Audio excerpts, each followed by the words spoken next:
আমার অবশ্যই জন্মগতভাবে বাংলাদেশী। আমরা যারা প্রবাসে বসবাস করছি, অনেক লোক পৃথিবীর বিভিন্ন দেশে গিয়া, British, America, Europe, America, Japan বা অনেক দেশে গিয়া ন্যাশনালিটি নিয়েছে।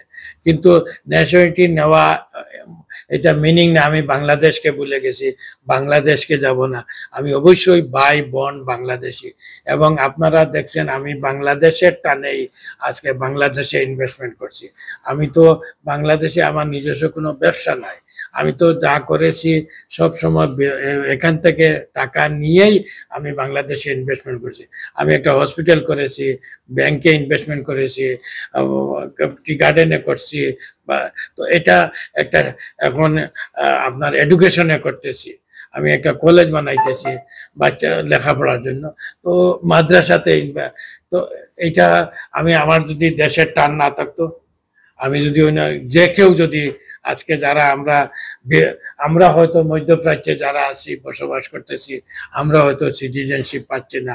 আপনারা এখানে 15 বছর, 20 বছর, 30 বছর থেকে আছেন, কিন্তু আপনারা ইউরোপের যে কোনো কান্ট্রিতে থাকলে, ইউরোপ, আমেরিকা, লন্ডন সব জায়গায় থাকলে সবাই পাসপোর্ট পাইতেন, সবাই ওই দেশের সিটিজেন হইতেন। তার মানে কি ওরা কি বাংলাদেশে রিমিটেন্স পাঠাচ্ছে না?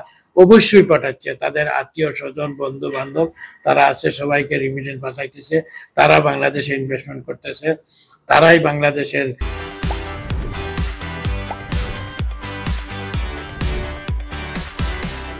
প্রতি তাদের যে আন্তরিকতা, ভালোবাসা এটা আছে। প্রথমত এটা আপনারা দেখছেন একটা দৈনিক বার্তা পত্রিকায় করছিল, এটা প্রতিবাদ আমরা করেছি, এবং প্রতিবাদটা তারা হেডলাইনে ওরা ওই প্রতিবাদটা ছাপাইছে। এখন media, open media, free media, এখন কিছু কিছু অনলাইন আছে, কিছু কিছু কোনো তথ্য নাই। এরা এমন এমন তথ্য দেয় যেটা অবশ্যই মিথ্যা, শুধু আমাকে নিয়ে নয়, বিভিন্ন জনকে নিয়ে বিভিন্ন ধরনের তথ্য। মানুষ এটা দেখলে হাসে, এইসব তথ্যগুলা যখন দেয় হাসে। এখন আমি কাকে ধরবো, কারে বলবো? ভাই, আমি কেউর শত্রু নয়। আপনারা একটা জিনিস দেখেন, আমি আমার কোনো শত্রুর জন্য যে আমাকে খুবই মানে ডাইরেক্ট আমার শত্রুতা করে, তাকে কখনো আমি গালিও দিই নাই। এটার একটা কারণ হলো, আপনারা দেখেন, তখন আমি আল্লাহ তাআলার কাছে এটাই বলি, তাকে রহম দিয়ে হেদায়েত করো।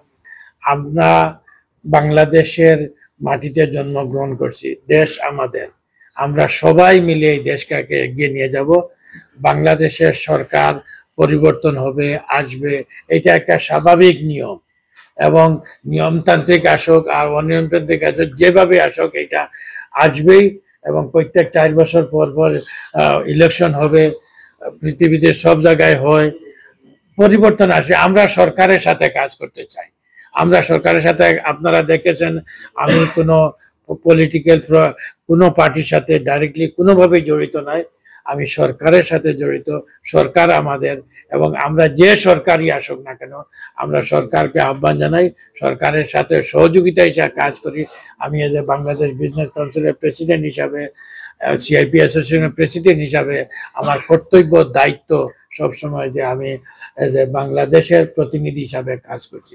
আপনারা দেখেছেন আমরা, এবং যে যাই বলুক না কেন, আমি এতদিন থেকে বাংলাদেশে ইনভেস্টমেন্ট করে আসছি। আমি সবাইকে আহ্বান জানাই, বাংলাদেশে ইনভেস্টমেন্টের অপরচুনিটি আছে, বাংলাদেশে ইনভেস্টমেন্টের উপরে যে রিটার্ন অফ ইনভেস্টমেন্ট যেটা, এটা পৃথিবীর অন্যান্য দেশের তুলনায় অনেক বেশি। এই রিটার্ন অফ ইনভেস্টমেন্ট আমরা প্রবাসীদের জন্য ইকোনমিক জোন করার জন্য সরকারকে বলেছি, আলাদা একটা ইকোনমিক জোন করার জন্য, তো আলাদা ইকোনমি, এইসব দাবিগুলো আমরা করে আসতেছি। এবং আমি সবাইকে, আমাকে কে কি বলুক এটা আমার কিচ্ছু আসে যায় না, এটা আপনারা নিজেই প্রমাণিত করবেন যে আপনারা আমার প্রতিষ্ঠান কি করতেছে, এবং একদিন না একদিন এটা অবশ্যই প্রমাণিত হবে। আর আমরা বাংলাদেশে ইনভেস্টমেন্ট করতেছি, ইনভেস্টমেন্ট করব, আপনাদের মাধ্যমে আমি সবাইকে জানাইতেছি বাংলাদেশে ইনভেস্টমেন্টের অপরচুনিটি আছে। আবারও আপনারা